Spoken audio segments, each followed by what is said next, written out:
Well, it is time, the last developer blog before Mount and Blade 2 Bannerlords and Tailwords make their face shown at Gamescom 2019, where we're sure going to get some exciting new information, new gameplay, new screenshots and all that cool stuff. So make sure you subscribe to this channel for the news as soon as it comes out.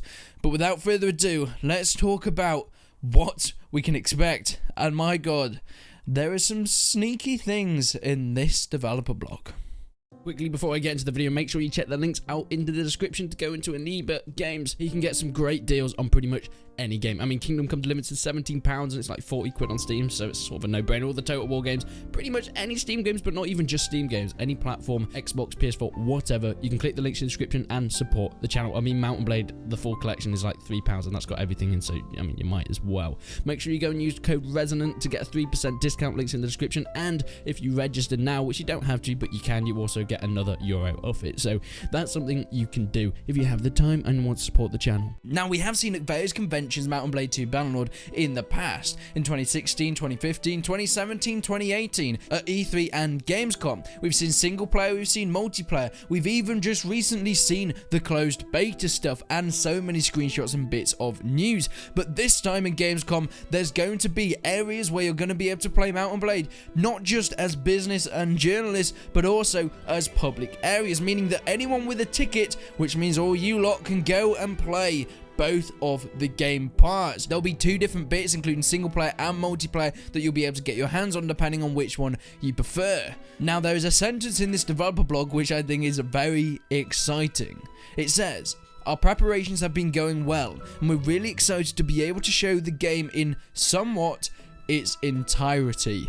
Now, that sentence excited me, and I may be reading in it too much, but of course at this point in the development for Mount and Blade 2 Bannerlords, you've got to get excited for a lot of things and some sneaky things in there, because they really are teasing us at this point. I mean, last year it was just the campaign that you were able to go and play. You had these preset characters, so they said so people didn't spend all their time on the character customization and could actually play the game itself. But this year you'll be able to choose between these three pre-made characters as well, but it's going to be a bit different. You're not going to be starting around the beginning of your campaign. They're going to thrust you 10 years on into these characters' adventures, putting the players squarely in the mid of the campaign when they've got armies, when they've got renown. Of course, you'll still have the options on which way you sway, how you work with relations, maybe relations you already have or relations that you want to build, whether you crush those alliances or build new ones, or just carry on the path that the character has already set foot on. These are all going to be things that you're going to be able to choose, but with more resources, more armies, and more places, presumably since you're midway through the campaign.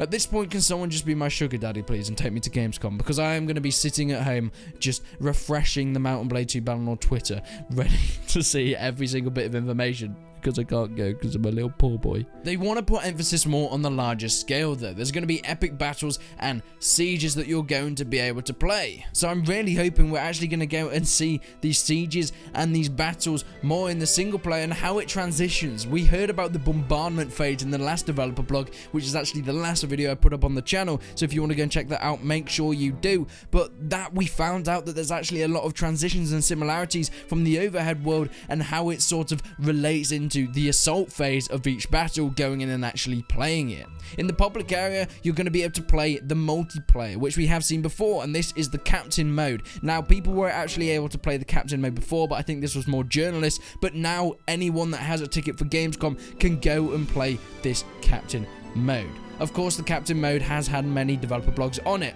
It's a bit like the commander mode for Mount and Blade Napoleonic Wars, where you spawn in, but you have a squad of men, whether that's cavalry, archers, infantry, spearmen, whatever you choose, and you command that detachment of AI. A very balanced mix between single player and multiplayer experiences within that captain mode. But it looks like everything is coming together. Just the fact that they've said they're trying to show the game in somewhat, which is of course the keyword, its entirety, is extremely exciting, and I can't wait to see what we can see and hear from Gamescom next week. But of course, Tailwords will be bringing us that news, and I will try and relay it in the best way to you guys in video form. But thank you so much for watching, guys. Make sure you subscribe to the channel, because I'll be bringing so much stuff as soon as it comes out. I will be uploading constantly. But I hope you enjoyed the video, and until then, I will see you in the next one.